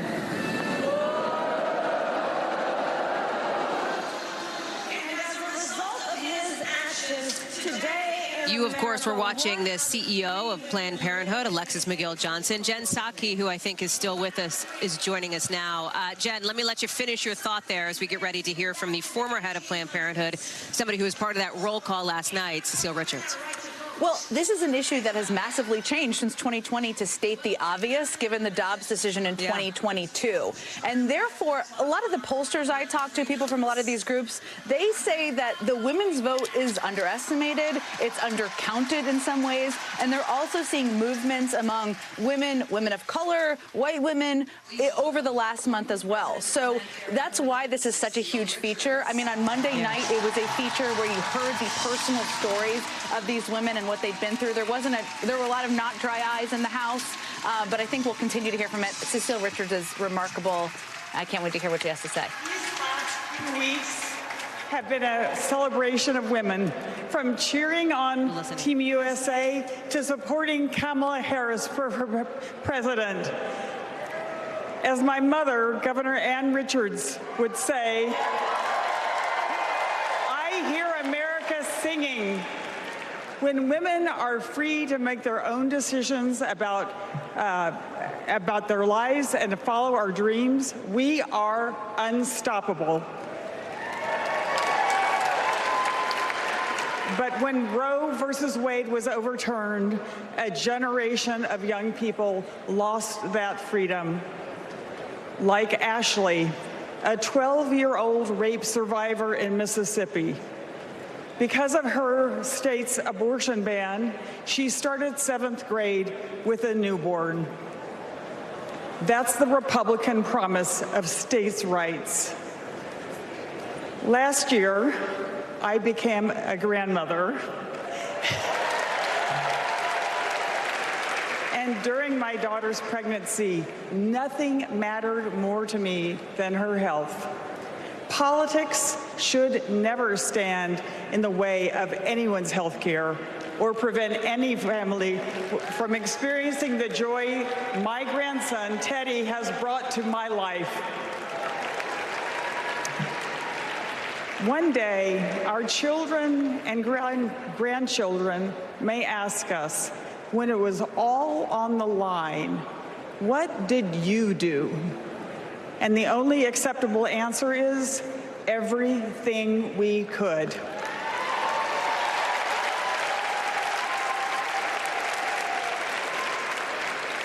This is our time. This is our time. So let's go elect Kamala Harris and Tim Walz.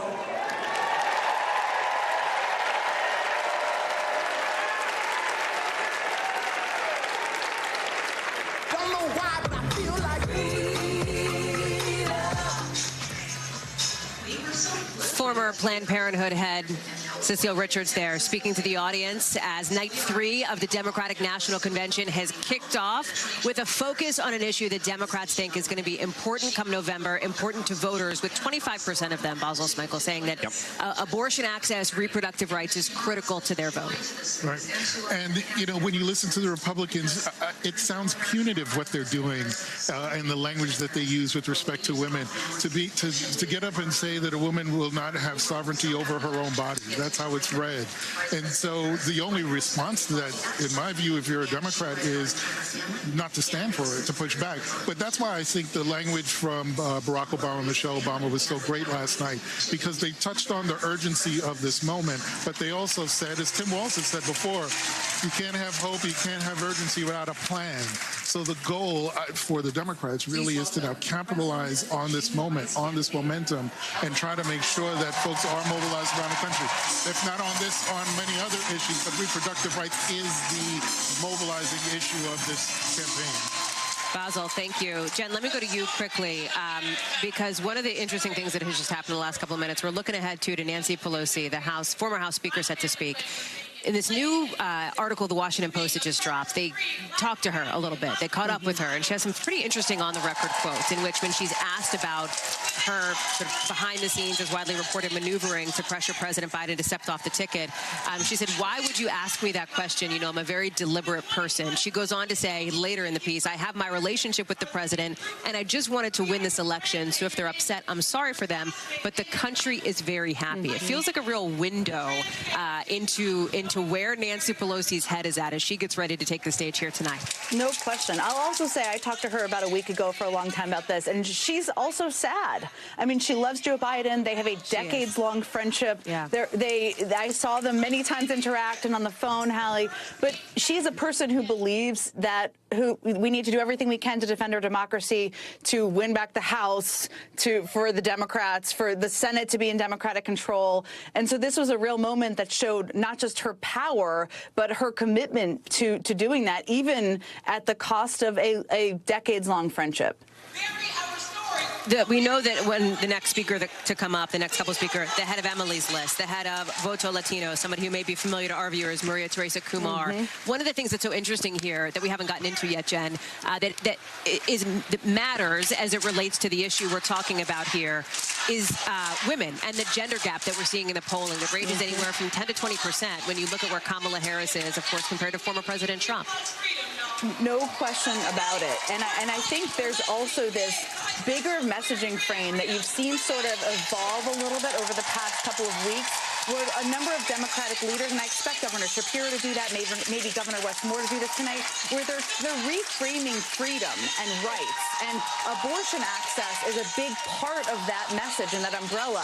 And that framing of owning freedom and patriotism has long been sort of a tenet of Republican messaging, but it's one that Democrats are starting to talk about. And so they're broadening abortion rights and access as something that is a women's issue, but far beyond that, under that kind of big freedom umbrella. We also know that Pelosi deeply cares about the House of Representatives and about some of those down-ballot races. Groups like Emily's List obviously working to try to get folks into those seats who Democrats want to obviously continue to pursue their agenda.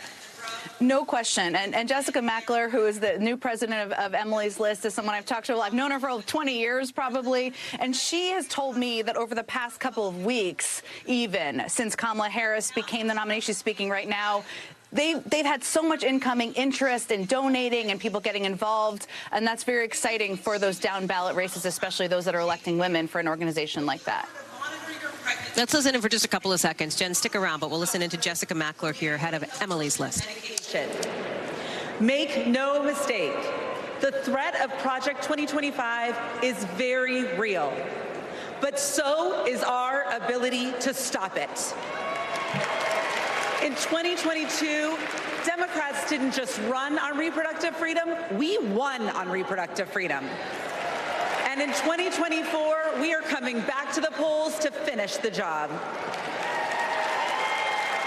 In his devastating opinion, Justice Alito wrote that women are not without electoral or political power. And Donald Trump and Republicans are about to find out just how true that is. Jessica Mackler there, head of Emily's List, as night 3 of the Democratic National Convention is in full swing. Taking one last look at the seats behind me. A lot of them are filled as we continue our special coverage right here on NBC News Now. Our thanks to all of our correspondents, analysts, and guests. We've got a lot more coverage picking up right now live from Chicago. Thanks for watching. Stay updated about breaking news and top stories on the NBC News app or follow us on social media.